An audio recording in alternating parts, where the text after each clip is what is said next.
Your questions.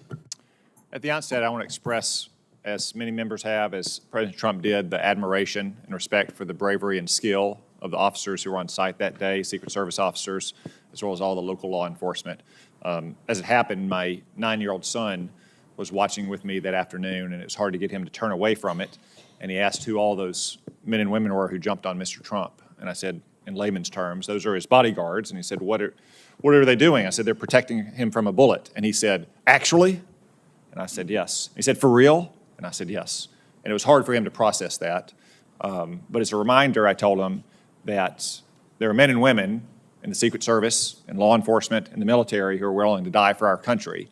And it's an important lesson, I think, that everyone should take away from this, that you had very brave men and women on the ground there who were doing their job to protect this country, to protect a former president and a nominee for president, as they do every day for so many other protectees. Obviously, there were failures in the planning and preparation for this event. Mr. Rowe, we've heard that the shooter had a golf rangefinder. Was that not on the list of prohibited items at an event like this? Currently, it is not on the list of prohibitive items, but we're going to make that change, Senator. John Kennedy can't get into an LSU football game with a flask.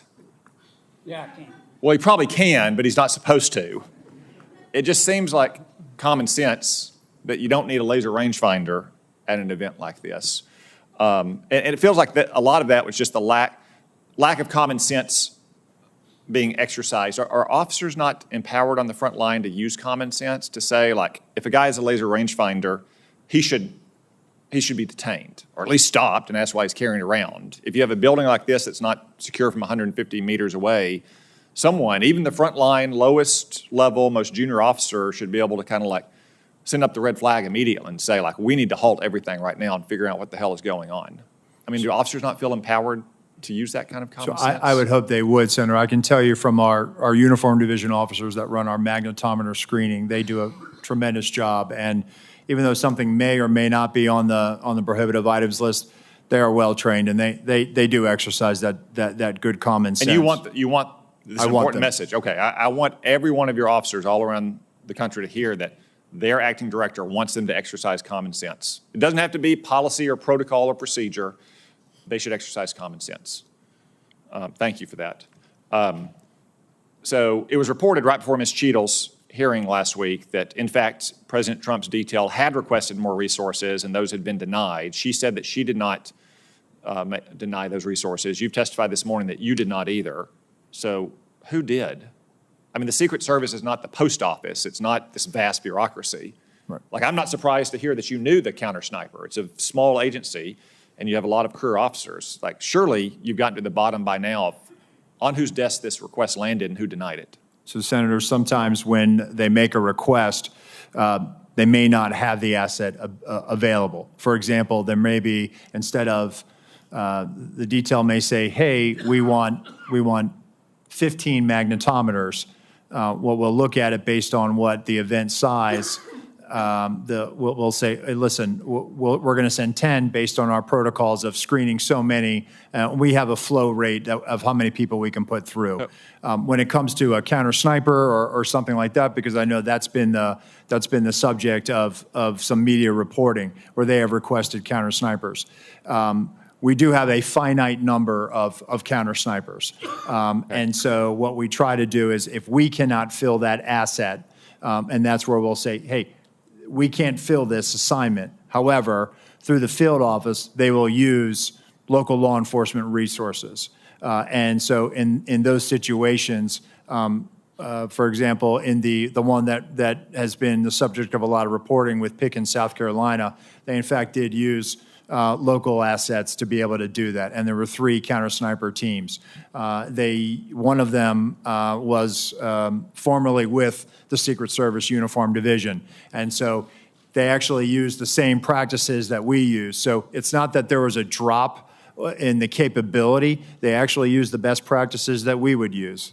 So the asset may be denied by Secret Service between the war room and that conversation with the detail in the field, but that doesn't equate to a vulnerability or a gap. Okay, one final question about the Iran threat. As you know, Iran made credible threats against several former Trump administration officials.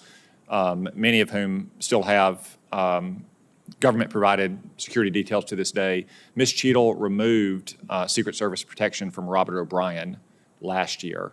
Were you involved in that decision? So, Senator, he was a memorandum protectee, meaning that the president authorized protection for him. We do not weigh in on who gets protection.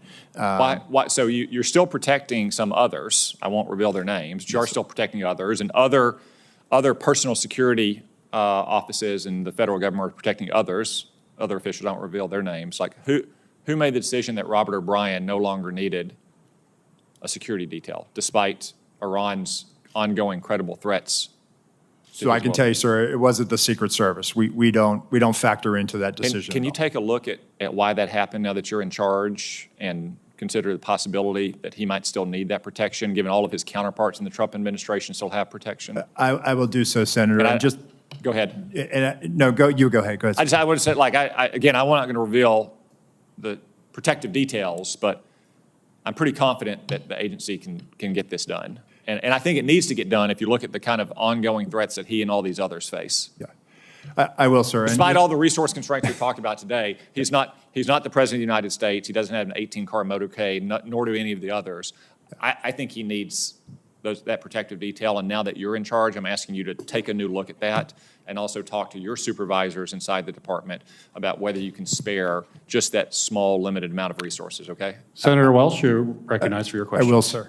Thank you very much. You know, first of all, thank you both for the tremendous work